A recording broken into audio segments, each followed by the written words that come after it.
We have a choice. We can either light a candle or curse the darkness. And I'm choosing to light candles.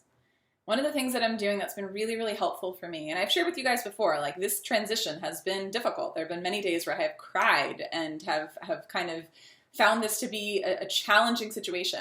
But in the midst of that, I've also made a choice to shift my mindset to focus on the things that are good that are happening, to focus on the bright spots. So on a daily basis, I started this practice where in my journal, I'm a big journaler, I love these things, pen and paper, and I write down a list from 1 to 10. Now, one of the things I learned from a coach I've worked with, Delatoro McNeil, is that your brain will fill whatever space you give it. So if you tell your brain there's 10 things that were bright spots that happened today, your brain is going to work really hard to fill in that list. So you might start with 1. You might say, okay, this has been hard for me, Rachel, but I can come up with 1 bright spot, or I can come up with 3 bright spots. And so now over the past 3 days, I have 30 bright spots that have happened. And I've noticed a shift in my mood. I've noticed a shift in my energy and my hopefulness about what's going on right now as a result of doing this. And here's the reason why this works.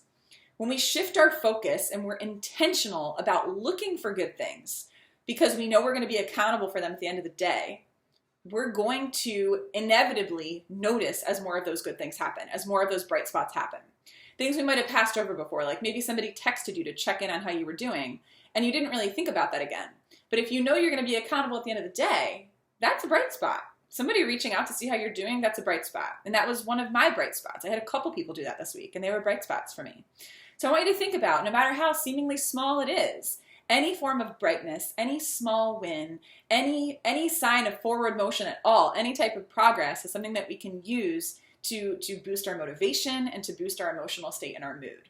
So I would encourage you to do that at the end of the day. Start with 1, do 1 to 3, 1 to 5, 1 to 10, whatever, but just start logging and tracking your bright spots.